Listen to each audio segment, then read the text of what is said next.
नया जो है एक ये बन गया है कि ब्राह्मणों को गाली देना है। तो ब्राह्मण को गाली देने का मतलब कि सनातन संस्कृति को कमजोर करना। तो ब्राह्मण को गाली यदि दिया जा रहा है तो ये कहीं ना कहीं सोची साजिश है।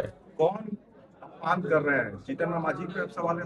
देखिए, हम किसी व्यक्ति का नाम नहीं लेंगे, लेकिन नहीं, लेकिन नाम नेता के साथ साथ तमाम तरह के लोग भी ले रहे हैं जिनको कोई नहीं जानता है, वो भी ब्राह्मण को गाली दे रहा है। अच्छा, भरत तिवारी इनकाउंटर मामले में आपके विश्वामित्र सेना क्या करेगी, क्या रणनीति? देखिए, महासभा भी वहां होने विश्वामित्र सेना जो है, जब भरत तिवारी की जब गोली मारा गया तो सबसे पहला विरोध करने वाले विश्वामित्र सेना थे।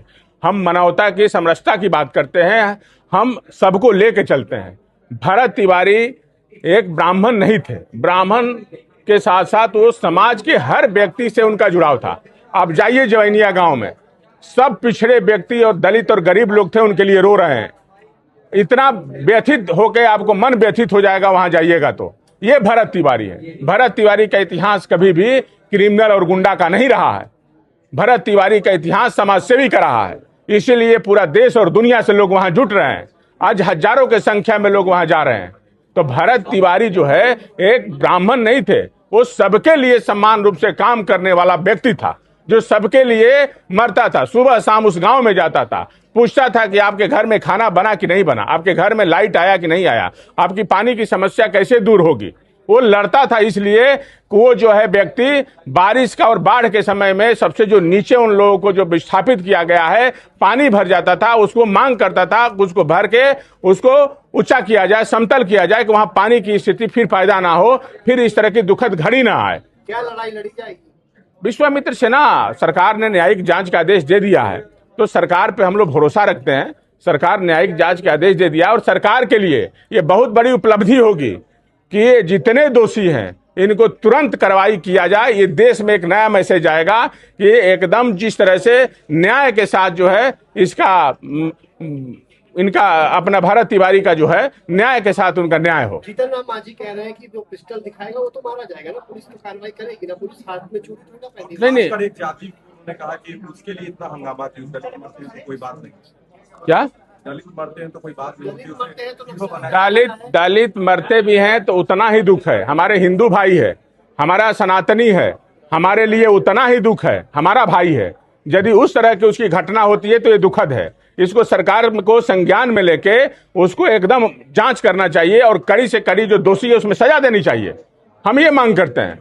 ये हम ये नहीं कहते हैं हर व्यक्ति जिस तरह से घटना उस व्यक्ति का होता है सबको उसी तरह से सजा मिले जो उसमें दोषी है। लेकिन ये व्यक्ति आतंकवादी नहीं था, ये व्यक्ति बदमाश नहीं था, ये व्यक्ति क्रिमिनल नहीं था, इसका बैकग्राउंड क्रिमिनल का नहीं था, सबको सेवा करता था। क्रिमिनल को आप करिए ना, अच्छी बात है, सरकार पहल कर रही है, क्रिमिनल गुंडा को जिस तरह से काउंटर कर रही है उसको हम सराहना करते हैं, ये बहुत अच्छी चीज है। लेकिन जो आदमी समाज सेवी के रूप में काम कर रहा है तो यदि वो विक्षिप्त भी है तो आप उसको पकड़िए, उसको सजा दीजिए, जेल में डाल दीजिए। नालंदा में घटना हुई है, तो विशेष मांग के साथ आज जानकारी दे रहे हैं, क्या कुछ मांग है?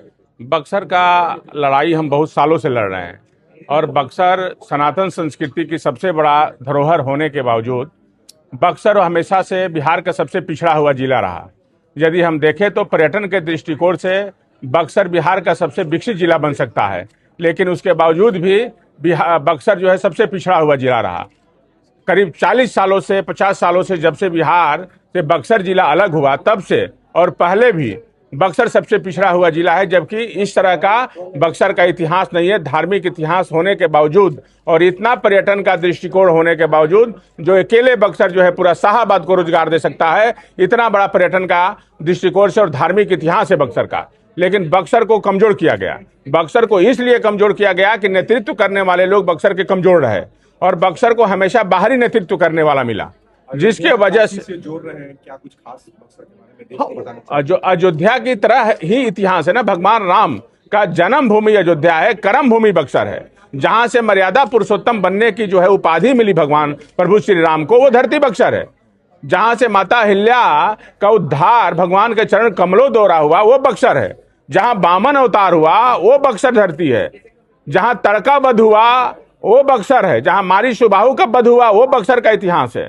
और मांग यह है कि बक्सर को महर्षि विश्वामित्र कॉरिडोर बनाया जाए और दुनिया को दिखाया जाए कि बक्सर का धार्मिक इतिहास को एक जगह दिखाया जाए और बढ़िया और सुंदर कॉरिडोर काशी की तरह बनाया जाए और बक्सर को भव्य बनाया जाए और बक्सर बिहार का गौरव है।